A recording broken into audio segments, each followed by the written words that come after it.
Ravi de vous retrouver pour vous présenter les faits marquants de l'actualité. Bonsoir à tous et bienvenue à la une ce soir à la mairie de Gueule Tapée face Colobane. La colère des agents municipaux ne retombe pas en cause des retards de salaire récurrents qui paralysent leur quotidien et exaspèrent les familles. Pour le conseiller municipal Alioune Sané, la responsabilité incombe directement à la gestion interne de la commune. Et puis le secteur de la santé replonge dans la tempête avec une grève totale décrétée par l'Alliance And Gueusseum. Sur le terrain, les grévistes dénoncent des pressions et des intimidations au sein de plusieurs établissements sanitaires soucieux du sort des malades. Le directoire regrette cette escalade sociale tout en refusant le triomphalisme. Dans l'actualité également, une nouvelle page s'ouvre ce vendredi à la tête de la pharmacie nationale d'approvisionnement. Dr Seydou Diallo a officiellement passé le témoin au docteur Karamba Diallo. Après 2 ans de réforme stratégique, le nouveau directeur général entend imprimer aujourd'hui son rythme avec une priorité absolue, la modernisation et la transparence de l'institution. Autre sujet de préoccupation sur la toile sénégalaise, la montée des discours hostiles envers les étrangers suscite une vive inquiétude. Ces messages viraux ciblent des communautés précises et déclenche l'alerte chez plusieurs responsables politiques. S'agit-il d'un simple défouloir virtuel ou du symptôme plutôt d'une fracture sociale plus profonde? Voilà pour les titres. Le développement, c'est dans un instant.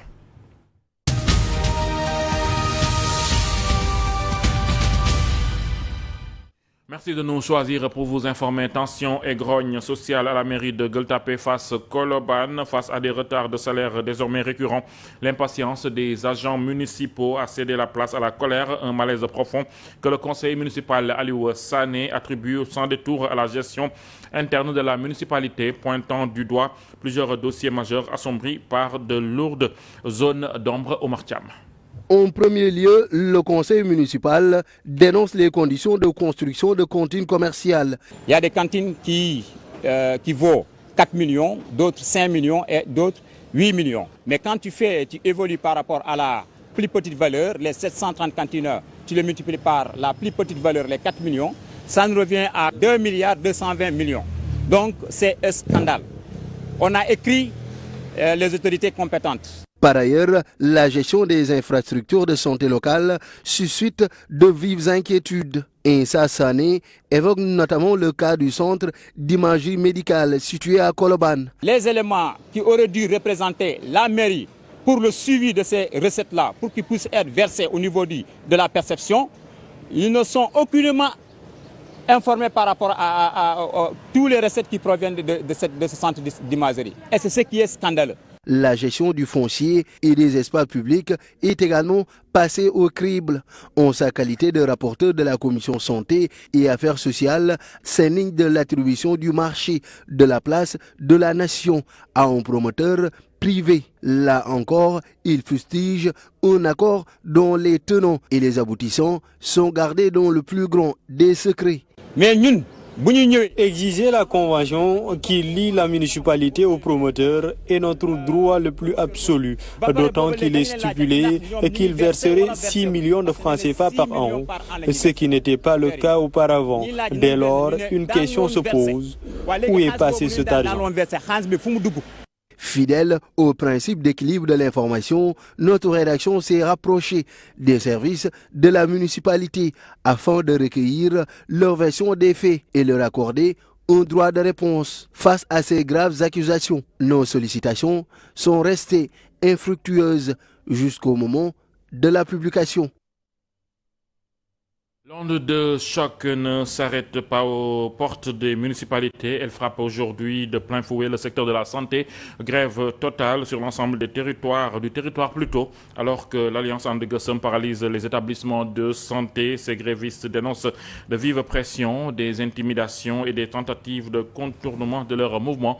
Refusons toutefois tout triomphalisme. Le directoire dit regretter la détresse des populations face à cette crise née d'engagements non tenus, tout en réaffirmant sa ferme volonté de dialoguer. Nous avons noté, comme à l'accoutumée, que le mot d'ordre a été largement suivi et le score vacille entre 90 et 100% dans certaines zones. À l'issue du monitoring, et notamment dans certaines structures de santé à Dakar, les urgences ont été assurées par les faisant fonction d'interne et les médecins en spécialisation qui ont besoin eux-mêmes d'être encadrés par les aînés. En toute humilité, nous ne nous situons pas dans une logique de triomphalisme. Au contraire, nous déplorons cette situation à laquelle les populations sont confrontées. Nous le disons avec force, cette situation est due au non-respect de l'application des accords résiduels du 10 mai 2022. Nous réaffirmons notre disponibilité pour un dialogue social sérieux, responsable, sincère et constructif dans l'intérêt exclusif des travailleurs. Le gouvernement doit prendre désormais sa responsabilité à procéder à l'application effective des engagements auxquels il a librement souscrit. Du bras de fer dans les hôpitaux, réforme de fond dans les classes. L'État tente d'imprimer une nouvelle dynamique, notamment sur le front de l'éducation. Mettre l'école sénégalaise à l'heure du XXIe siècle, c'est l'ambitieux cap fixé par le ministre de l'Éducation nationale, Moustapha Guirassy.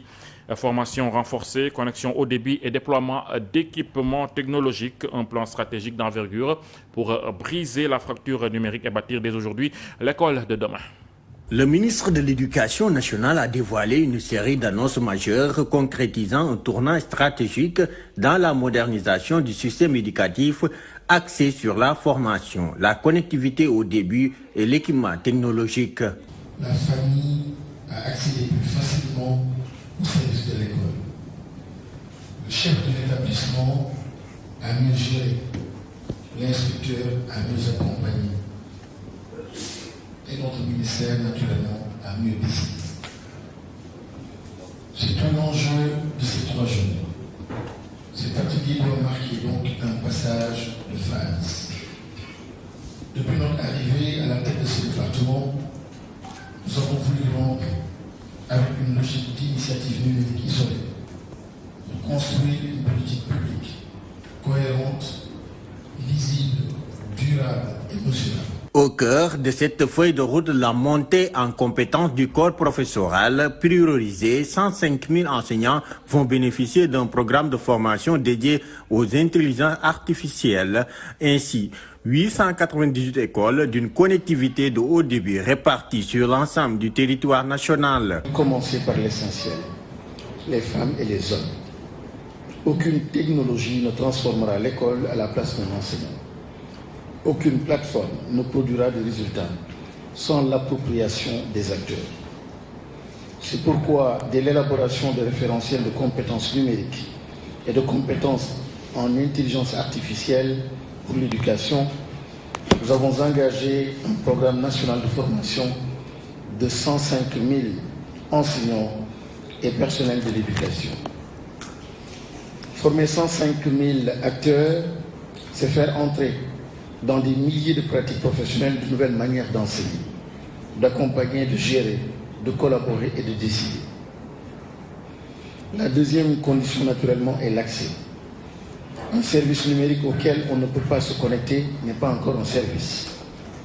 Un chantier d'envergure est ainsi engagé pour accorder à Internet haut débit 6 898 écoles et établissements sur l'ensemble du territoire national. En effet, une mutation matérielle et pédagogique s'accompagne d'une réforme globale du système d'information du ministère, indispensable pour optimiser la gestion des données, fluidifier les démarches administratives et renforcer la sécurité, informe le ministère de l'Éducation nationale.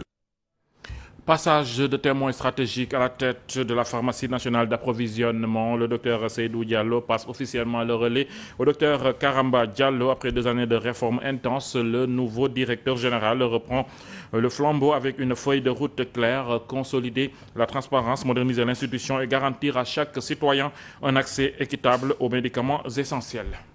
Je quitte aujourd'hui mes fonctions avec conscience tranquille, fier du travail accompli collectivement et convaincu. C'est dans une ambiance empreinte d'émotion que le docteur Seydou Diallo a officiellement passé le témoin à son successeur, le docteur Karamba Diallo, à la tête de la pharmacie nationale d'approvisionnement. Après 2 années passées à la direction de l'institution, le docteur Seydou Diallo a dressé le bilan de son mandat. Selon lui, sous sa direction, la CNPNA a connu une profonde transformation. Notre action s'est articulée autour de 5 piliers. le capital humain, l'approvisionnement pharmaceutique, les infrastructures, la transformation numérique et les programmes de santé publique. À son départ, le personnel de la CNPNA a salué son engagement et les nombreux efforts consentis au cours de son mandat. Sous son magistère, il s'est pleinement investi dans l'accomplissement de ses missions.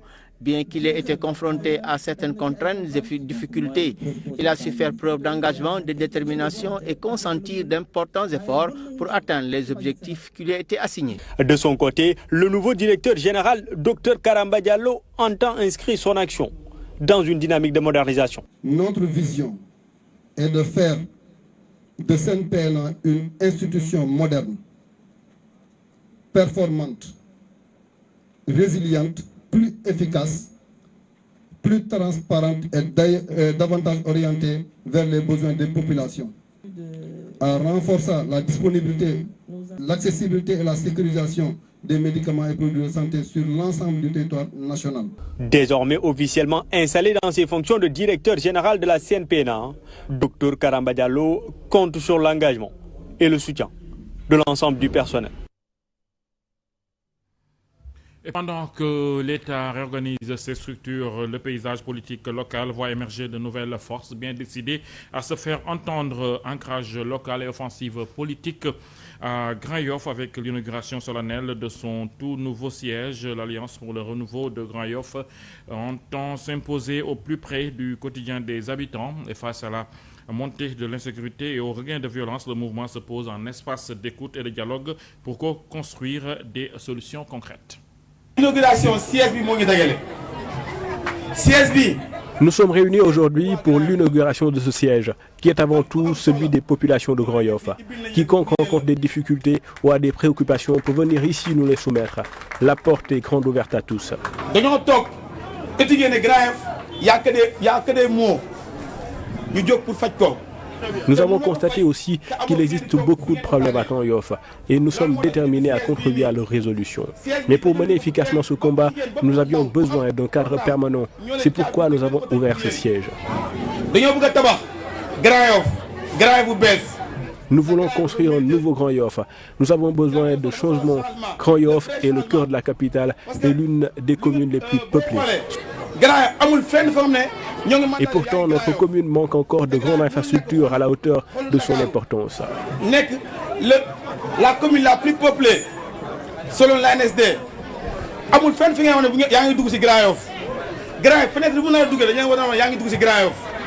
nous estimons que les dirigeants n'en font pas suffisamment pour Grand Yoff. Nous n'accepterons plus d'être bercés par de simples discours. Nous ne voulons plus être de simples spectateurs. Nous voulons devenir des acteurs du développement de notre commune.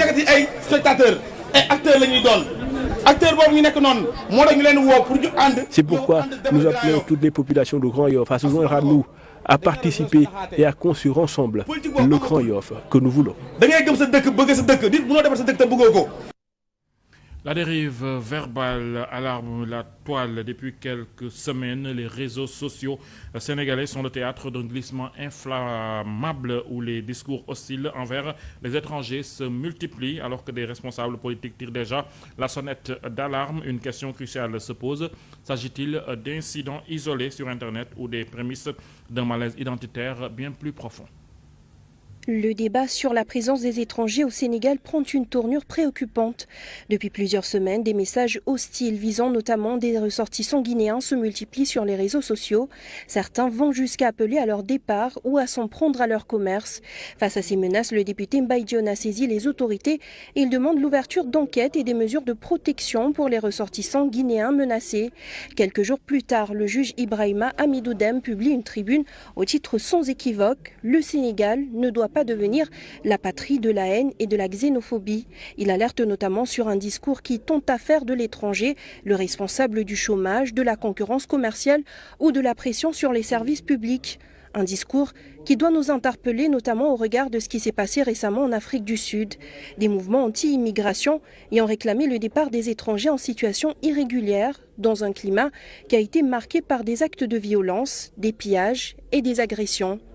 Le Sénégal n'en est évidemment pas à ce stade, mais l'exemple sud-africain nous rappelle une chose, une hostilité banalisée peut à force d'être répétée finir par rendre la violence acceptable. Le débat sur l'immigration est légitime. Le contrôle des frontières et l'application de la loi le sont tout autant. Mais lorsque l'étranger devient le bouc émissaire de toutes les difficultés, le débat change de nature. Alors faut-il attendre que la haine quitte les réseaux sociaux et descende dans la rue pour réagir? Il est encore temps de poser des limites, de protéger ceux qui sont menacés et de préserver ce qui fait depuis toujours la force du Sénégal, sa teranga et son sens de l'hospitalité. Un pas de géant pour la souveraineté alimentaire à Bokol. L'inauguration d'une usine de fabrication d'aliments pour poissons marque une étape décisive pour l'aquaculture sénégalaise. Un projet phare salué par la ministre des Pêches pour réduire les importations, mais dont le maire El Hadj Gueye rappelle l'exigence absolue, la priorité à l'emploi local et le strict respect de l'environnement. Nous restons optimistes quant au développement progressif de l'usine pour plus d'emplois et moins de pollution environnementale en matière de bruit, des machines de mauvaise odeur, de rejet de déchets organiques et toxiques.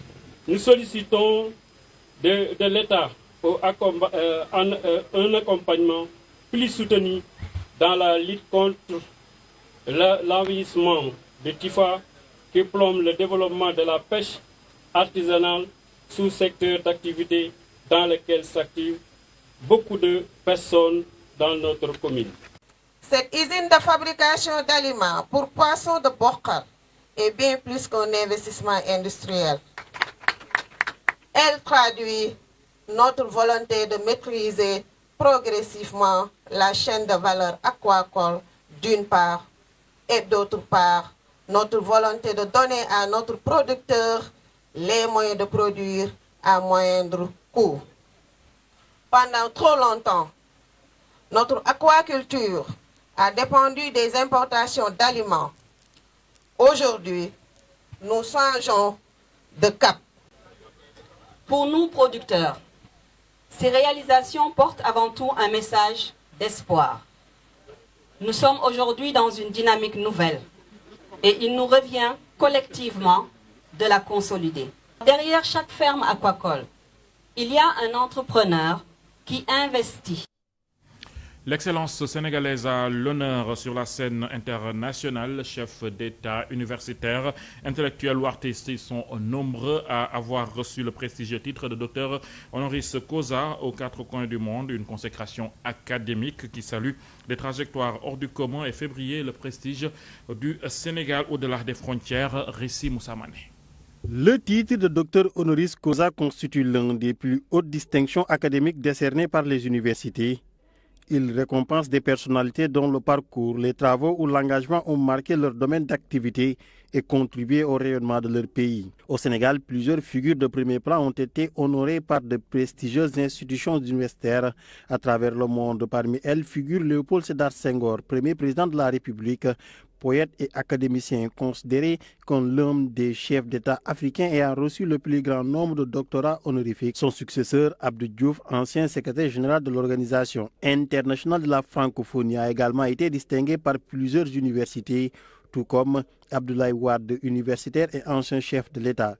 Plus récemment, l'ancien président de la République Macky Sall a rejoint cette liste en recevant plusieurs doctorats honoris causa, notamment de l'Université de Genève et en août 2026 de l'Université Denis Sassou Nguesso en République du Congo. Le monde universitaire sénégalais est aussi représenté par des personnalités comme Ibrahima Thioub, historien et ancien recteur de l'UCAD, Mamadou Badji, professeur de droit et ancien recteur de l'université Assane Seck de Ziguinchor, ainsi que le philosophe Souleymane Bachir Diagne, dont les travaux sont salués sur la scène internationale. Dans le domaine culturel, Youssou Ndour a reçu en 2011 un doctorat honoris causa de l'université Yale en reconnaissance de son immense carrière artistique et de son engagement humanitaire. Au-delà de la distinction honorifique, le doctorat honoris causa traduit la reconnaissance de la communauté universitaire internationale à travers des personnalités dont l'œuvre, le leadership ou l'engagement ont contribué à faire rayonner le Sénégal sur la scène mondiale.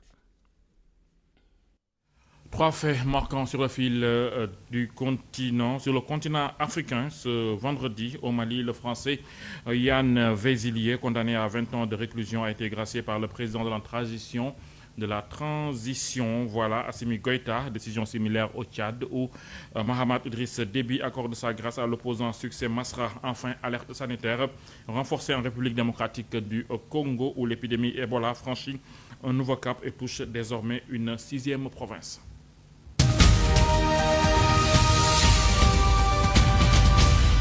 Un an jour pour jour après son arrestation au Mali, Yann Vézilier bénéficie finalement d'une grâce présidentielle. Le Français avait été condamné à 20 ans de réclusion criminelle pour atteinte à la sûreté de l'État. Une peine lourde prononcée dans un contexte de relations particulièrement tendues entre Bamako et Paris. Hier jeudi 13 août, le président de la transition malienne, Assimi Goïta, a décidé de lui accorder sa grâce. Son arrestation en août 2025 avait provoqué de nouvelles tensions diplomatiques entre les deux pays. Cette libération intervient donc sur fond de relations toujours difficiles entre le Mali et la France. Au Tchad, un geste présidentiel qui pourrait marquer un tournant politique. Succès Masra, ancien Premier ministre et figure de l'opposition, a été gracié ce vendredi 14 août par le président de la République, Mahamat Idriss Déby. Il purgeait depuis plus d'1 an une peine de 20 ans de prison ferme.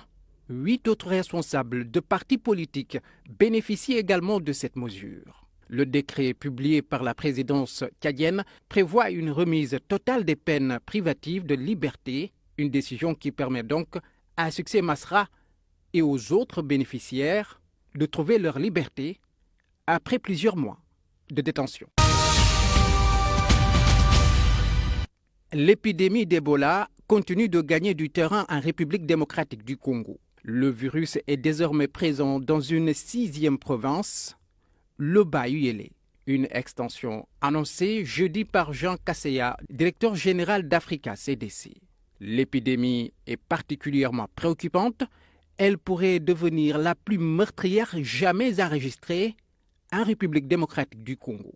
Face à cette progression, la recherche médicale se poursuit. Un essai clinique international consacré à Ebola vient notamment de franchir un cap. Le programme Partners compte désormais 100 participants, une étape annoncée mercredi par le directeur général de l'OMS.